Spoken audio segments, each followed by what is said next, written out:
Hola y bienvenidos. Hoy nos metemos de lleno en un texto antiguo que se enfrenta a una de las preguntas más incómodas de la fe cristiana, ¿no? Una de las más persistentes, sí. La segunda venida de Cristo. Se prometió, pero la espera se ha hecho muy larga.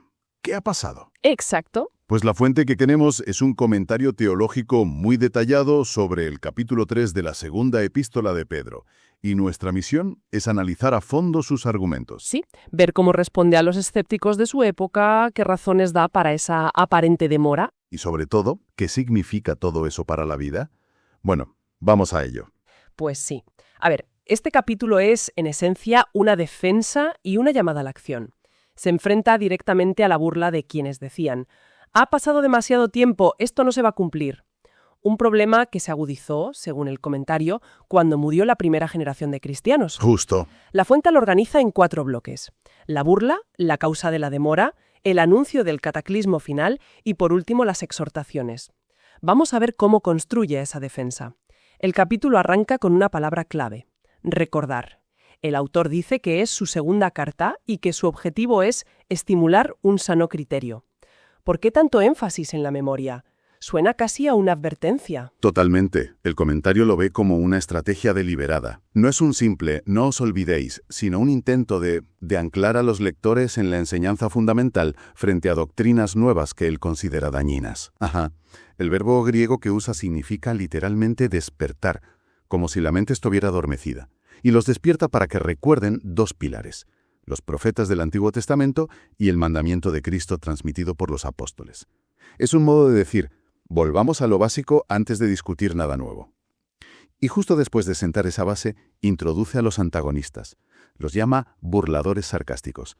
Su pregunta es demoledora. ¿Dónde está esa venida que prometió él? Y añaden un argumento que parece de pura lógica. Desde que murieron los primeros testigos, todo sigue lo mismo que desde el principio de la creación. Claro, es un argumento muy potente. El mundo sigue su curso, nada ha cambiado. Ese es el núcleo de su escepticismo, lo que podríamos llamar un argumento de uniformidad. Es un pensamiento muy moderno, en realidad. Ya. Y el comentario señala que la burla es tan intensa que el lenguaje original es casi redundante, algo como burladores que se dedican a la burla.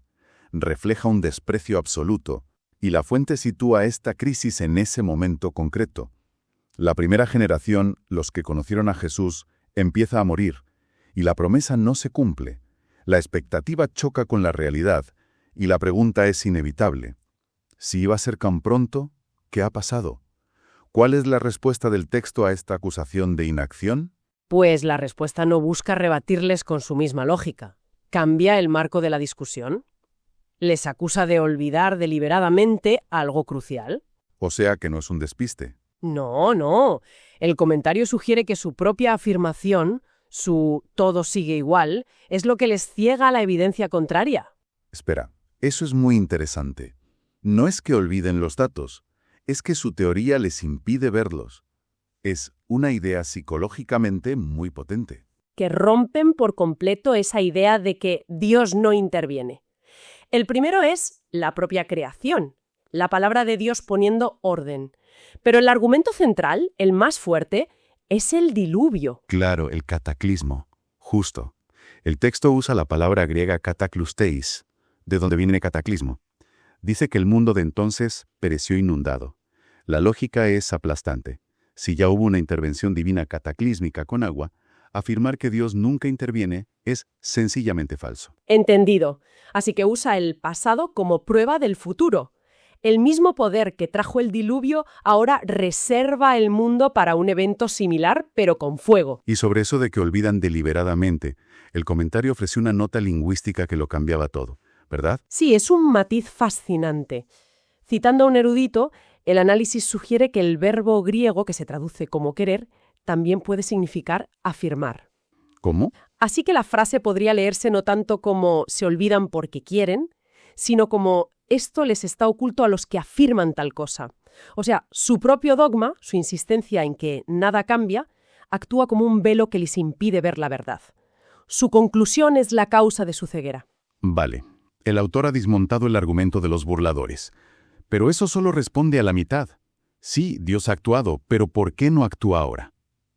La sensación de retraso sigue ahí. Exacto.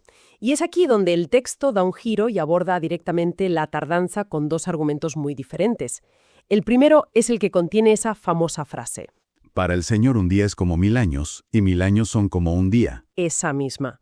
El comentario, basándose en el Salmo 90, explica que esto nos dice que Dios opera fuera de nuestra cronología. Él no está sujeto a nuestros calendarios. Con lo cual, cualquier intento de medir la promesa con un reloj humano es un error de base. Precisamente, intentar ponerle fechas es aplicar nuestra impaciencia a una realidad que funciona con otras reglas. Ya, pero esa idea del tiempo divino es muy filosófica, ¿eh? Casi abstracta. Me pregunto si para alguien de la época eso sería suficiente consuelo. ¿Ofrece el texto algo más? Cercano. Totalmente. Y ese es el segundo pilar del argumento, que la fuente describe como más concreto y consolador. El autor cambia el foco de la metafísica de Dios a su carácter. Dice que la razón de la demora no es que Dios esté en otra dimensión temporal, sino que está siendo misericordioso. Ah, eso es diferente. No es una cuestión de tiempo, sino de intención. Exacto. El texto dice que el Señor no se retrasa, sino que es longánime. Y aquí la fuente hace una distinción clave. No es solo paciencia, es longanimidad, una paciencia activa y con un propósito. Como un profesor que da más tiempo para un trabajo. Eso es. No es porque se haya olvidado de la fecha, sino porque quiere que todos tengan la oportunidad de aprobar. La demora es en sí misma un acto de misericordia. El propósito, dice el texto, es que nadie perezca, sino que todos lleguen a arrepentirse. Es una afirmación muy rotunda de la voluntad salvífica universal de Dios. Pero esa paciencia tiene un límite. A pesar de todo, el texto afirma que el día del Señor vendrá como un ladrón. Sí, el tono cambia por completo. Y la descripción que sigue es de una destrucción cósmica a una escala que cuesta imaginar. Desde luego, describe un cataclismo de fuego. Los cielos desaparecerán con fragoroso estruendo. Los elementos, que el comentario interpreta como los cuerpos celestes, el sol, la luna, los planetas, serán destruidos por el fuego.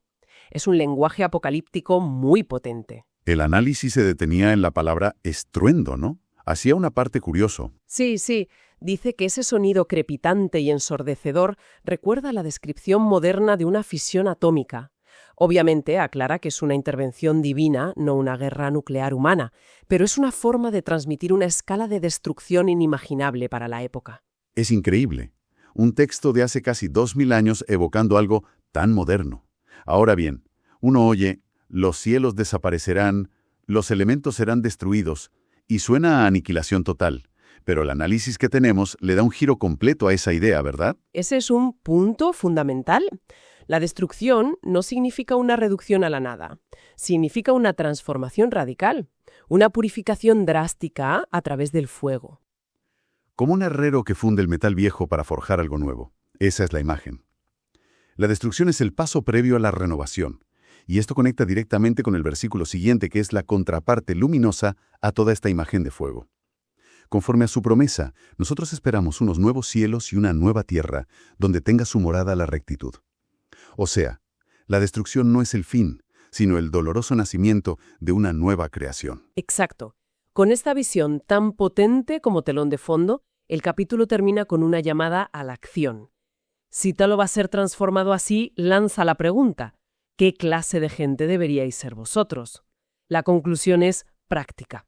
Sí, la escatología no es para hacer cálculos, sino para motivar la ética en el presente. El comentario identifica 4 exhortaciones. La primera es a vivir una vida santa, sin mancha ni reproche. Vale. La segunda es entender la paciencia de Dios como una oportunidad para la salvación.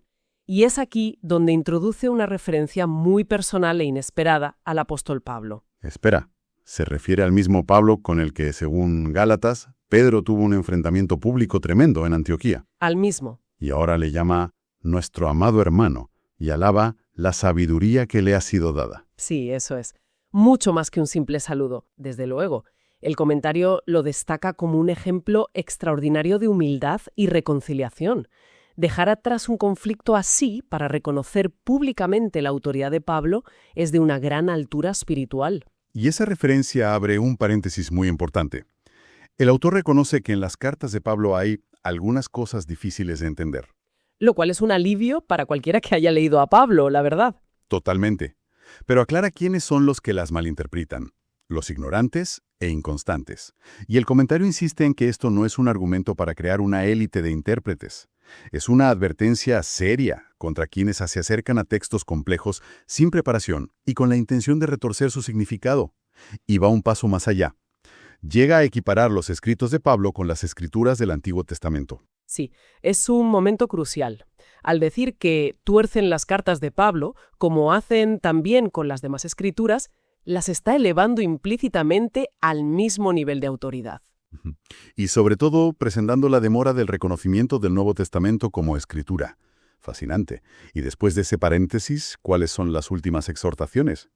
La tercera es una advertencia, estar alerta para no ser arrastrados por el error.